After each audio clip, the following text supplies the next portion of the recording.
దేవుడిదైతే ఈరోజైతే ఊరేగింపు అంట అండి. చూడండి, ఇంత 2 కళ్ళు సాల్తలేవు. ఊరేగింపు జరుగుతుంది. కోట్లాది మంది దేవుని గురించి అయితే గోవింద గోవింద దర్శనానికండి. వీడంతా దేవుంది సేవకులు అంటండి. వీళ్ళు రెడ్ డ్రెస్ వేసుకున్నారు. చూడండి, మేమైతే మొక్కుండే తిరుపతి మెట్ల మార్గంతో అయితే మొక్కుబడి తీర్చుకుంటామని మొక్కుబడి అయితే అలా తీర్చుకున్నాము. ఇదేమో దేవుని అయితే ఊరేగింపుకు రూమ్ తీసుకొని ఫ్రెష్ అప్ అయ్యి అయితే స్నానం చేసుకొని ఇక్కడికైతే దేవుని గుడి ఉంటుంది, దాంట్లో దర్శనం చేసుకున్నామండి.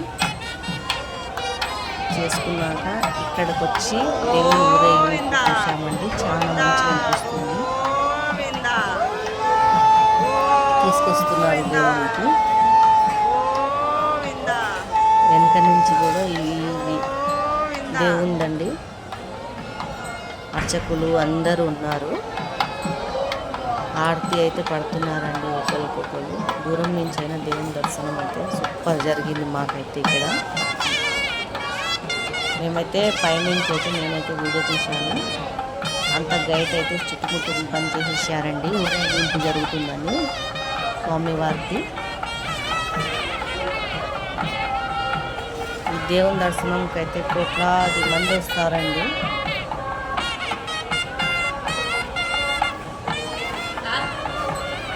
ఈ దర్శనం చేసుకోవాలంటే మనకు అదృష్టం కూడా ఉండాలి దేవుంది. చూస్తుంటే కూడా 2 కళ్ళు సాల్తలేవు. దేవుని అయితే ఆరతి అయితే పడుతున్నారు.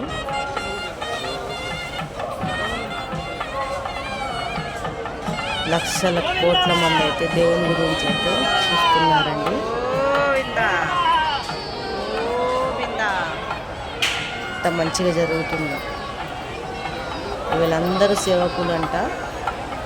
రెడ్ డ్రెస్ వేసుకున్న వాళ్ళందరూ సేవకులు అంట అండి. దేవుంది అంటే అన్నదానం కాడ, పువ్వులు కోసే కాడ, దేని కాడ అయినా ముందు బుక్ చేసుకుంటారండి అండి. వీళ్ళు ఆరతి పడుతున్నారు వాళ్ళందరూ. చూస్తుంటే కూడా చాలా మంచిగా అనిపిస్తుంది. ఇక్కడ ఇట్లా చూసుకుంటా కూర్చుంటే మనసుకి అయితే చాలా ప్రశాంతంగా అనిపిస్తుంది.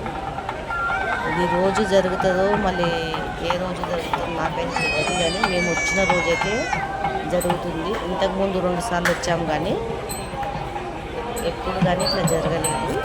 ఈసారి అయితే మేము చూస్తున్నామండి దేవుణ్ణి ఊరేగింపు.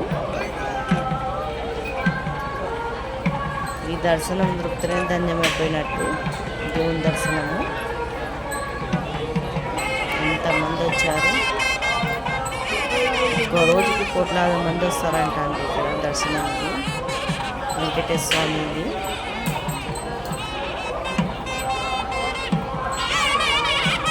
జనాలు చూడండి, దేవుళ్ళకి ఆరతి అయితే పడుతున్నారు. ఇంతెంత దూరం నుంచి వస్తారు దేవుని దర్శనానికి.